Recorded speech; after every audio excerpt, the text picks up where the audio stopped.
کہ کئی ہمارے نوجوان لاپرواہی کی وجہ سے منہ کے کینسر کا شکار ہو چکے ہیں. منہ میں کینسر آ گیا ہے. جب معلوم کیا گیا کہ یہ منہ میں کینسر کیسے آیا، کیا کسی وبائی مرض کی وجہ سے آیا، کیا کوئی وائرل فیور تھا، کس وجہ سے منہ میں کینسر آ گیا ہے، تو ایک نہیں دو نہیں سینکڑوں کی تعداد میں، بلکہ یہ مبالغہ نہیں ہزاروں کی تعداد میں کئی ہمارے نوجوان گٹکا کھا کھا کر گٹکے کی وجہ سے ان کے منہ میں کینسر آ چکا.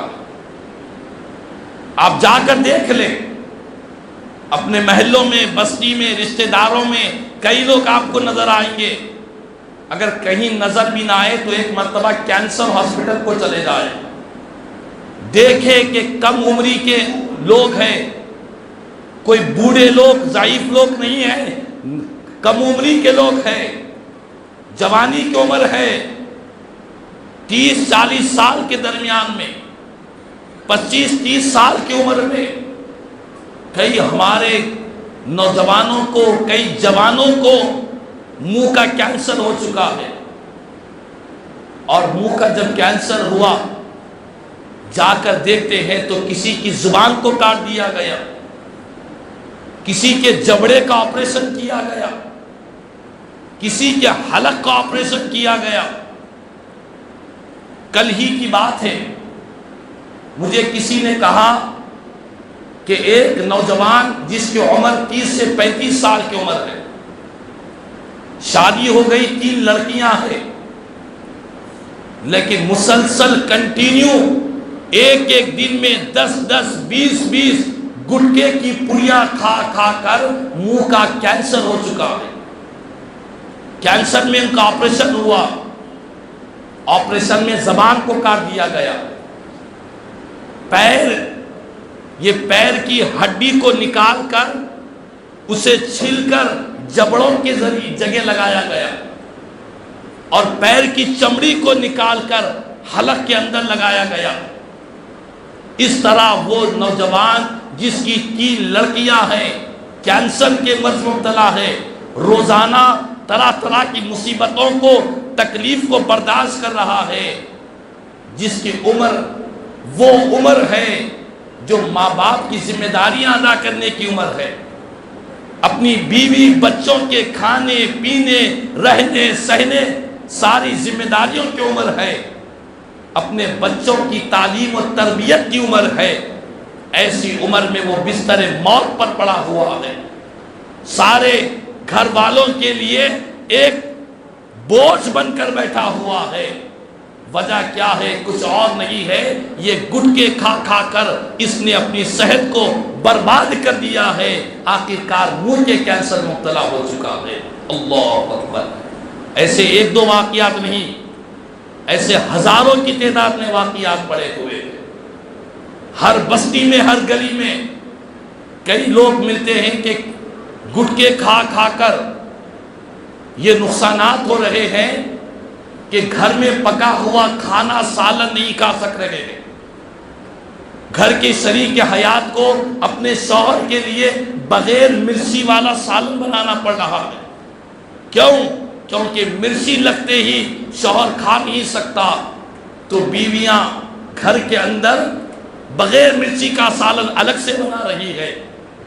پھر آہستہ آہستہ گٹکے کے نقصانات کی وجہ سے منہ کا جو حصہ آسانی سے کھلنا چاہیے وہ بند ہوتا ہوا نظر آ رہا ہے. یہ ابتدائی نقصانات ہے. بعد میں وہی گٹکے کھانے والوں کو کینسر کے مرض میں مبتلا ہو رہے ہیں. تو خدا را آج ہماری نوجوان نسل کو چاہیے کہ اپنی ذمہ داریوں کا احساس دل میں پیدا کرے.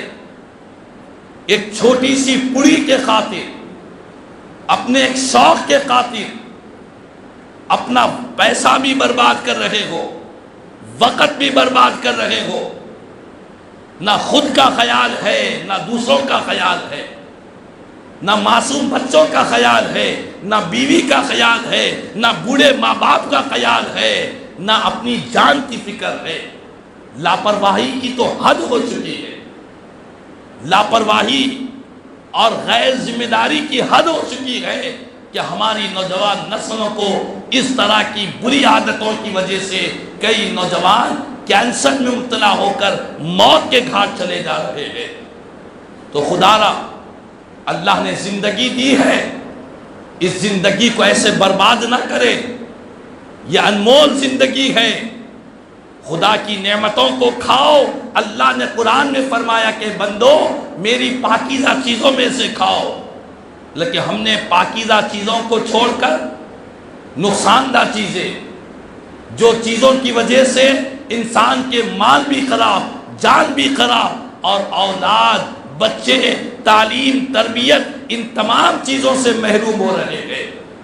تو ہماری ذمہ داری بنتی ہے کہ اس مرض سے اپنے معاشرے کو پاک کرے، اپنے معاشرے کو صاف کرے، غور کرے کہ ہمارے نوجوان اس مرض میں کیسے مبتلا ہو رہے ہیں، کیوں مبتلا ہو رہے ہیں، اور اس کی وجہ سے کیسے کیسے نقصانات ہمارے معاشرے کے اندر پائے جا رہے ہیں۔ ہم تمام کو غور و فکر کرنے اور اس چیز کو اپنے معاشرے سے ختم کرنے کی ضرورت ہے۔ اللہ نے قرآن میں فرمایا کہ بندو اپنے آپ کو ہلاکت میں نہ ڈالو، اور قرآن کریم میں اللہ نے فرمایا کہ کامیاب ایمان والے وہ ہیں جو اپنی امانتوں کو ادا کرتے ہیں۔ امانت کیا ہے؟ تو علماء فرماتے ہیں امانت یہ بھی ہے کہ تم نے شادی کے وقت، نکاح کے وقت یہ وعدہ کیا کہ میں اپنی بیوی کا رہنے سہنے، کھانے پینے، اس کے لباس، ساری ذمہ داریوں کو ادا کروں گا۔ اس ذمہ داری کا تم نے عہد کیا تھا، اگر وہ ذمہ داری ادا نہیں کرو گے تو تم امانت میں خیانت کرنے والے بنو گے۔ بچوں کی ذمہ داری، کفالت کرنا، بوڑھے ماں باپ کی خدمت کرنا، یہ نوجوانوں کی ذمہ داری ہوا کرتی ہے۔ لیکن افسوس ہے، سدا افسوس ہے، ہمارے معاشرے کی ایک کثیر تعداد اپنی جان کی فکر کیے بغیر، اپنے اہل و عیال کی فکر کیے بغیر، اپنے ماں باپ کی فکر کیے بغیر ایسی ایسی چیزیں کھا رہے ہیں جس کی وجہ سے وہ آہستہ آہستہ بڑی بڑی بیماری میں مبتلا ہو رہے ہیں۔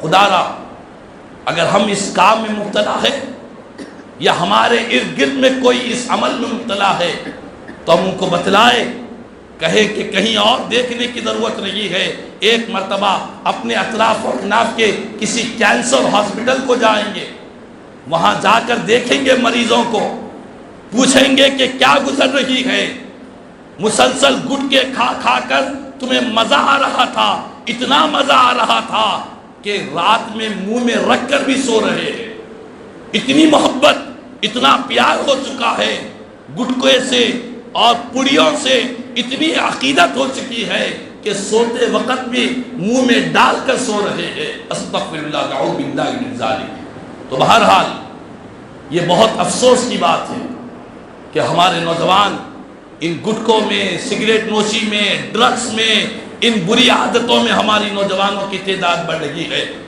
تو ہمیں چاہیے کہ اپنے گھروں کے بچوں کو ان بری عادتوں سے بچائیں۔ کوئی اس میں مبتلا ہے تو خدا را آج بھی وقت ہے، اگر کسی پر یہ سائیڈ ایفیکٹس ابھی ظاہر نہیں ہوئے تو آج نہیں تو کل ضرور ظاہر ہونے والے ہیں، آج نہیں تو کل ضرور نقصان ہونے والا ہے، یہ کبھی فائدہ پہنچانے والی چیزیں نہیں ہے۔ تو خدا را آج ہی ان چیزوں سے ہمیں توبہ کر لینی چاہیے، ان گٹکے کی لعنت سے اپنے آپ کو بچانا چاہیے، کسی اچھے ڈاکٹر سے مل کر کہ کیسے اس کو چھوڑا جائے، کیسے اس سے بچا جائے، یہ عادت پڑ چکی ہے، اس عادت کو کیسے ختم کیا جائے، کسی ماہر تجربے کار ڈاکٹر سے مل کر ان چیزوں سے اپنے آپ کو بچائے۔ یہ چیزیں انسان کی جان کے لیے، انسان کے مال کے لیے، اس کے اہل و عیال کے لیے، اس کے خاندان والوں کے لیے، سب کے لیے، سارے معاشرے کے لیے ان گٹکوں کی وجہ سے کئی نقصانات ہو رہے ہیں۔ تو اللہ نے ایمان والوں سے فرمایا، اے ایمان والو اپنے آپ کو ہلاکت میں نہ ڈالو، اپنے آپ کو تباہی میں نہ ڈالو. تمہیں معلوم ہے کہ یہ راستہ تمہاری جان کو نقصان پہنچانے والا ہے تو خدا را ایمان والا اس سے اپنے آپ کو بچائے اور ان گٹکوں کی لعنتوں سے اپنے دوستوں کو، پڑوسیوں کو، خاندان والوں کو، رشتہ داروں کو، ہر ایک کو اس کے نقصانات سے آگاہ کیا جائے. اللہ تعالیٰ سے دعا ہے